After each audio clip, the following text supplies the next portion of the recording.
Hi everybody, I'm Kimberly Turner from cookingwithkimberly.com, and today I'm going to show you a really great holiday recipe. This is how to roast traditional holiday turkey.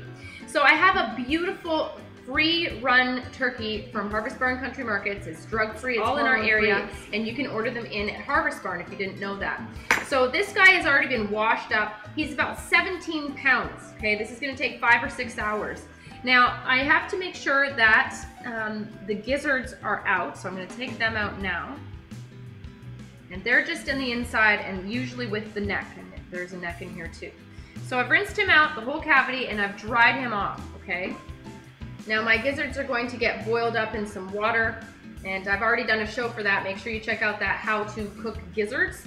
And use the liquid for my gravy at the end. So it all goes in, the neck, the organ meat, and that gets boiled on my stovetop. Now I need you to already have a dressing or a stuffing ready. I have a Haskap apple bread stuffing. Make sure you check out the recipe for that. It's going to be fantastic. But you can use any stuffing that you like or prefer. And I'm going to get this prepared on the outside. Now this is not brined. Sometimes I brine my turkey, but not today. Sometimes I brine my turkey, sometimes I don't. Today it's not brined. I'm going to roast this starting at 550 degrees. So I need to turn my oven on now, preheat it, and get my turkey prepared on the outside and stuffed. Okay, so I have a large roasting pan prepared and ready. When I am getting a turkey prepared to put into a roasting pan, I like to do it on a cookie sheet. That way I can stuff it and the little bits that fall out aren't burning on the bottom of my roasting pan, which is going to wreck my gravy. That's not cool.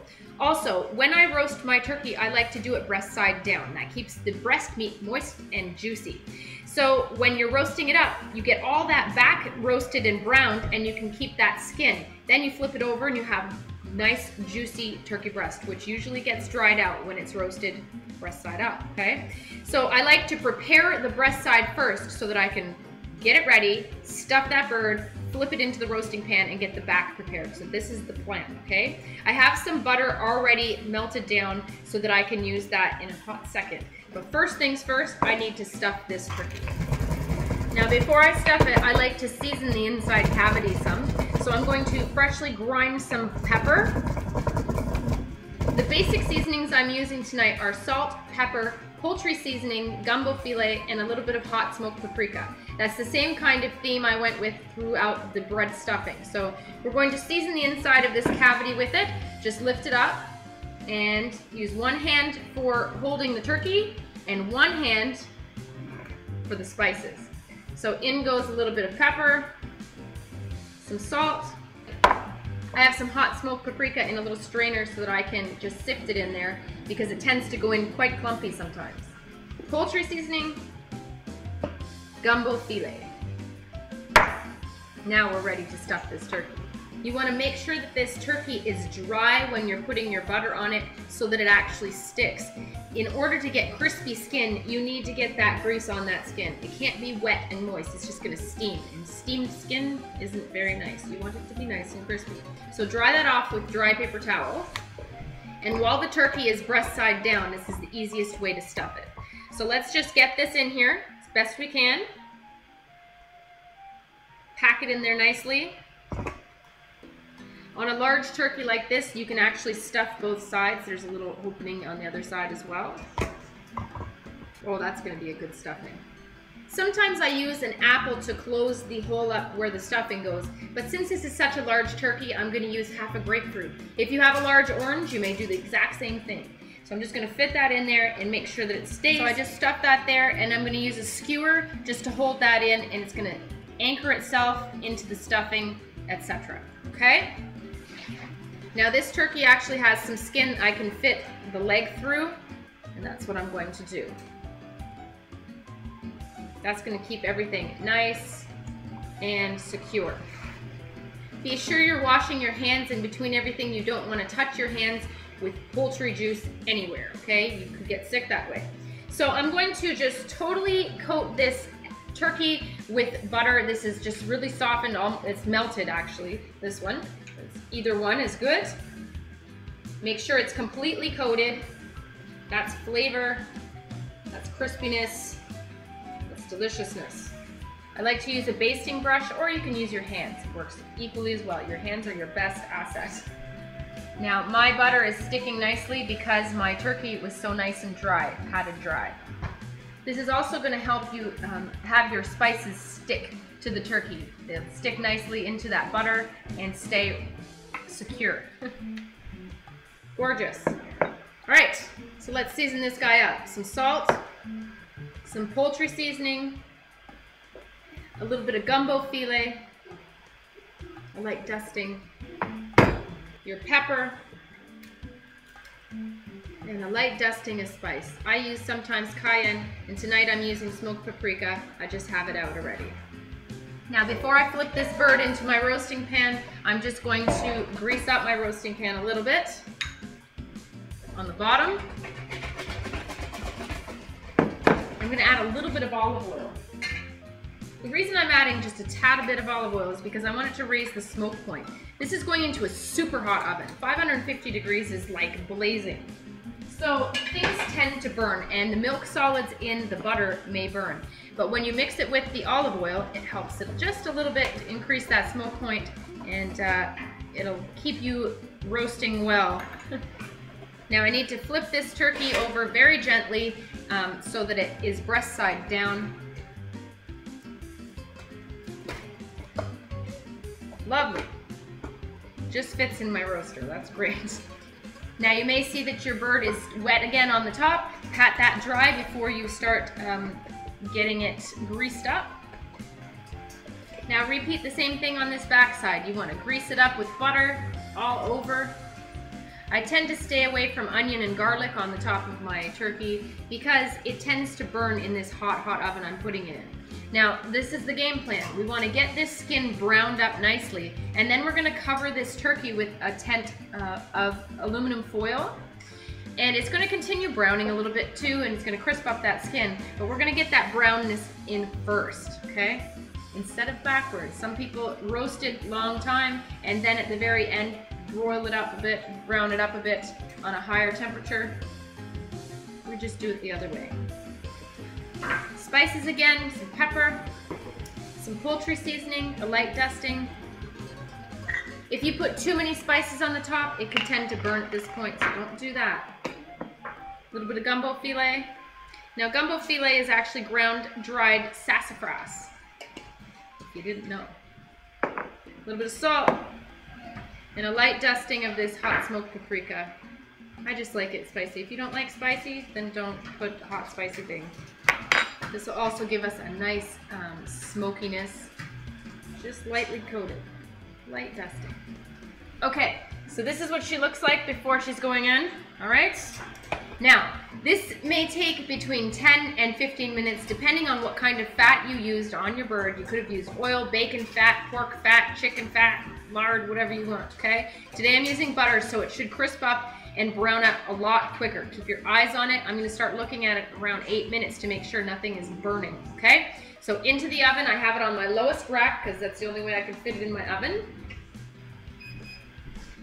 And put your timer on. Okay. This has been going for about 20 minutes. I started looking at it at 8 just because I get nervous. I don't want it to burn. But I let it go a couple minutes at a time, kept looking at it, and we have a nice browned up bird. If you wanted to go a couple more minutes, you could. I'm just going to cover it up with a turkey triangle now. A turkey triangle, yes. This is an aluminum foil tent that you're gonna create. And just like you used to make paper airplanes, first you're gonna spray it, silver side down, shiny side down, I should say. And you're going to make a point at the front, just like a paper airplane. Today this is going to go at the tail side just because it'll fit better, and this goes to the end. Very loose. It's still going to continue browning and crisping up very loosely. You don't want it to be all on it tight. If you don't spray it, it could get stuck to that skin and pull it off, and you're going to be really upset that you wasted all that nice, beautiful skin that you worked so hard to get. So back into the oven, I'm putting this back at 350 degrees. So you're going to baste it every 30, 40 minutes whenever you come in here. look at it, make sure all is well, baste it up, throw it back in. And you're gonna wait until the joints are wiggly. That's my mom's trick. When the wing starts to jiggle or the legs start to jiggle and it's easy to move them, the turkey is ready. Now, we are looking for about 160 to 170 degrees in the white meat, in the breast side, to be done, and about 170 to 180 for the dark meat to be done, okay? So back in the oven it goes. We can add a thermometer later if we want to too. Let's take a look at her. It's been about an hour. I'm going to baste her. It's got a lot of nice juices in the bottom here. She's glistening. Now I'm going to put my thermometer in and I'm going to put it into the thigh area. I'm going to cover it back up and back in it goes. Let's check this turkey. Ooh, beautiful. Well, we're reading 170, so we're nearly there. I'm going to baste it one last time. And I think I may even leave that foil off for the last little bit. She looks beautiful. And back into the oven. I'm going to show you this turkey right quick. Look at that. Gorgeous. And I'm seeing lots of nice pan drippings at the bottom. This is one gorgeous turkey. Now my temperature is right where I want it to be. It's around 177-ish. I'm going to take it out now because, believe it or not, when you cover it with this little foil tent, it's going to increase in temperature a couple more degrees, and it's going to be exactly where we need it to be for the dark meat. All right, so I'm going to actually transfer it from here to a cookie sheet. I like to use a rimmed cookie sheet so that in case it's quite juicy, which it likely will be, it can catch that, and I can use this roaster because I need it to make my gravy. So make sure you check out that recipe for how to make Mom's holiday gravy. I'm gonna leave the thermometer in right now so that juices don't come spraying out. That's why you don't want to cut it yet. This needs to rest for a little while. All the juices are really excited and happy, and they are going to spew out if you start cutting into this, and then you're going to lose all the moisture in your turkey, and that's no good.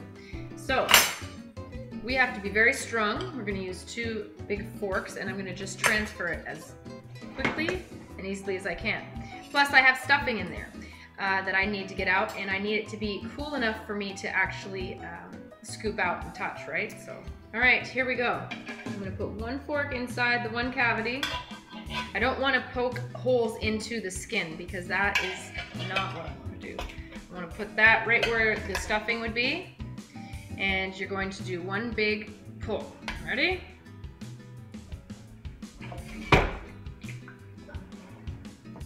Be gentle. The skin is nice and crispy, and we want to keep it that way. So you want that tent to be nice and loose. Okay, now that my turkey has been transferred out of my roasting pan, I have some beautiful drippings here. A whole bunch of them too. You can't really see. There you go. Maybe you can see a little bit. But I have a bunch here, and that's so fantastic. What I'm going to do is I'm going to put it on my bridge burner here. And I'm going to transfer my roaster to my elements here on my ceramic top. I have a bridge element so it can heat the whole roaster at one time. So my turkey's been resting for about 5 minutes or so, and I need to start disassembling this so we can. So let me show you this beautiful turkey before I start cutting into it. There you go. That is a lovely, lovely roasted up turkey. There you go. Holiday turkey at its best. So the first thing you want to do is you want to remove this skin. It's going to be pretty much the only crispy skin you have except for the wings, and you want to enjoy that now. So let everyone have some. So we're going to cut it off the back, and then we're going to flip it over. So cut where it's all nice and crispy, and I'm just going to peel that off. Now you have a whole piece of super crispy skin. Now this is not going to be crispy for long, so go on and sneak you some. Well, everyone's been buzzing through here stealing my skin, so I'm gonna have some now. It's almost gone. Beautiful crispy skin. You hear that? Oh my gosh, that's like turkey crackling. You can't wait till dinner because this stuff won't be crispy for long. Very good. Now you're gonna see that you have some chunks of meat that you can easily access, and I like to just grab that off before I start cutting and flipping this bird. It's a lot of good meat here. This would be the rib meat. Even this meat looks tender and juicy. Let's try a bit. So good. Okay, so I'm gonna cut the wings off now because they're easiest to get at here. So you can see how you would need this to be somewhat cooled down for you to touch, because boy is that hot. Now try and keep any crispy skin facing up so it doesn't get moist.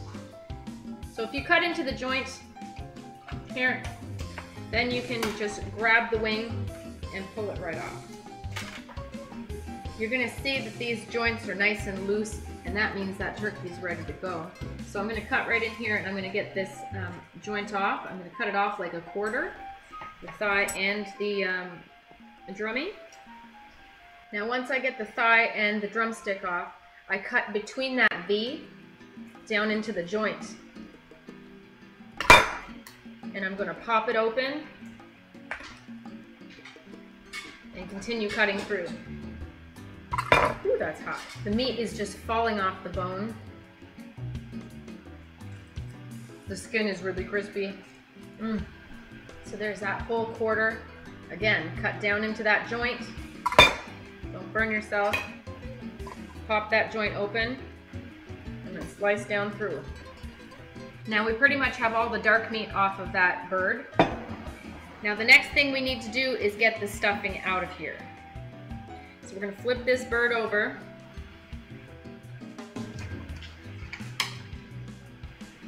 Now I've taken the skin off of this side because it's not particularly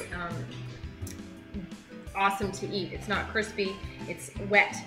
Not that it's not tasty, but no one's really going to eat that. My mom likes the tail, that's her favorite part, so she gets that tail. Now, don't forget we had that skewer in there, so take the skewer out. I'm going to use a spoon because this is kind of hot. Take that grapefruit out. Now, you can actually eat this. It's very tasty. Mom eats it every time, so I'm going to leave that for Mom too. Okay, so I'm going to move this bird as close as I can to the bowl for my stuffing and just use a nice big spoon. It looks awesome. Boy. So now that the stuffing is out, now I'm going to slice off some of this beautiful turkey breast, which is ridiculously moist. Look at that. Oh, it's so beautiful. Oh, gorgeous. Put some of that on the platter. If you don't want to slice it off, you can just pull it off because it's just releasing from the bone. Okay? Beautiful, beautiful white meat. Look at this. You see every single grain is juicy. So everything's ready. My turkey's ready. My stuffing is ready. Make sure you check out that recipe because it is fabulous. It's Haskap apple bread stuffing for poultry. Lovely. We did mashed potatoes tonight, holiday mashed potatoes. We did Mom's awesome turkey gravy. And we also have some butter roasted corn. Be sure to check out all of those recipes. We also made a really beautiful apple cranberry sauce out of this world. So there you have it, folks. That's how you do it. That's how you roast up a traditional holiday turkey. There it is, beautiful white meat. Everyone can choose what they want, a leg, a thigh, a wing, whatever it is they like. So let me just try a little bit of it as though I don't already know what it tastes like. So let me grab some white and some dark meat. Beautiful, tender, juicy.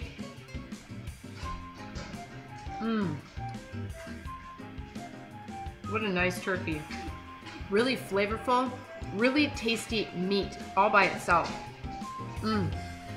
I can really taste the difference in quality from a regular or a utility turkey, to one of these free-range turkeys. Really, really tasty, tasty meat, honestly.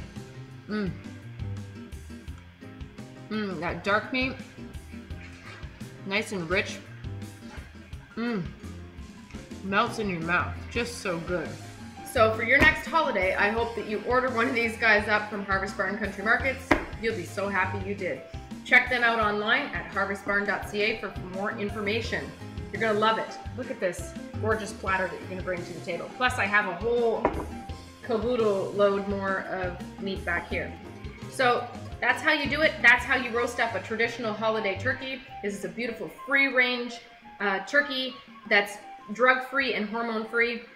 You really can taste the difference in the skin and the fat drippings that came out for the gravy.